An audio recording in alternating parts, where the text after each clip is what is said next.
Segundo Crônicas, capítulo 24. O reinado de Joás.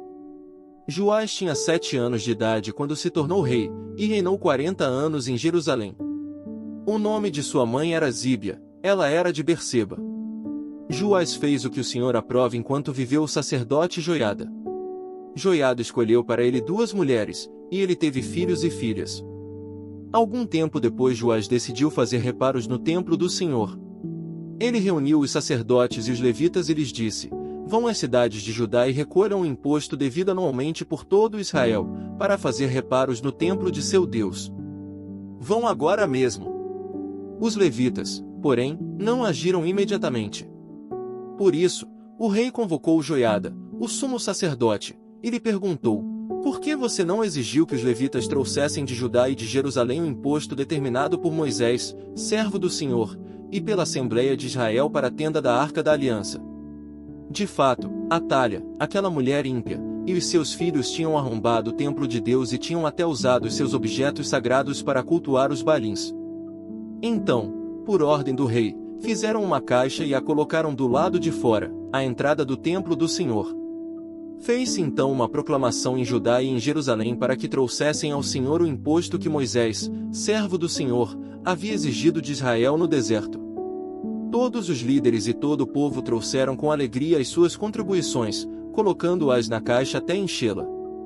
Sempre que os levitas levavam a caixa até os supervisores do rei, e esses viam que havia muita prata, o secretário real e o oficial do sumo sacerdote esvaziavam-na e a levavam de volta. Fazendo isso regularmente, ajuntaram uma grande quantidade de prata. O rei e Joiada entregavam essa prata aos homens que executavam os trabalhos necessários no templo do Senhor. Eles contratavam pedreiros, carpinteiros e também operários que trabalham em ferro e em bronze para restaurarem o templo do Senhor. Os homens encarregados do trabalho eram diligentes, o que garantiu o progresso da obra de reforma. Eles reconstruíram o templo de Deus de acordo com o modelo original e o reforçaram. Quando terminaram, trouxeram o restante da prata ao rei e à Joiada, e com ela foram feitos utensílios para o templo do Senhor, utensílios para o serviço e para os holocaustos, além de tigelas e outros objetos de ouro e prata.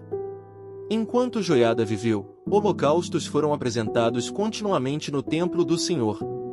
Joiada chegou à idade avançada, e morreu com 130 anos. Ele foi sepultado com os reis na cidade de Davi, em atenção ao bem que havia feito em Israel em favor de Deus e do seu templo. Depois da morte de Joiada, os líderes de Judá foram falar com o rei e lhe prestaram reverências, e ele aceitou o que disseram. Então abandonaram o templo do Senhor, o Deus dos seus antepassados, e prestaram culto aos postes sagrados e aos ídolos. Por culpa deles, a ira de Deus veio sobre Judá e Jerusalém. Embora o Senhor tivesse enviado profetas ao povo para trazê-los de volta para ele e os profetas tivessem testemunhado contra eles, o povo não quis ouvi-los. Então o Espírito de Deus apoderou-se de Zacarias, filho do sacerdote Joiada. Ele se colocou diante do povo e disse: isto é o que Deus diz. Por que vocês desobedecem aos mandamentos do Senhor? Vocês não prosperarão. Já que abandonaram o Senhor, ele os abandonará. Mas, alguns conspiraram contra ele, por ordem do rei, apedrejaram-no até a morte no pátio do templo do Senhor. O rei Joás não levou em conta que Joiada, pai de Zacarias, tinha sido bondoso com ele, e matou o seu filho. Este, ao morrer, exclamou: veja isto, Senhor, e faça justiça.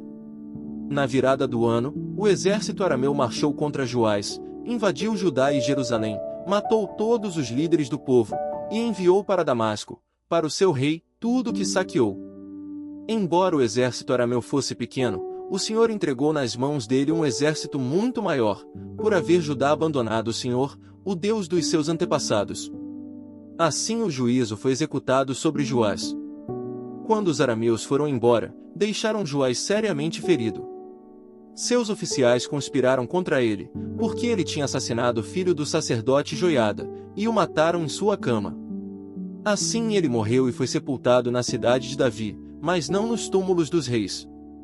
Os que conspiraram contra ele foram Zabade, filho da Amonita Simeate, e Jeozabade, filho da Moabita Sinrite. Quanto a seus filhos, as muitas profecias a seu respeito e ao relato da restauração do templo, Tudo está escrito nas anotações dos livros dos reis. E seu filho Amazias foi o seu sucessor.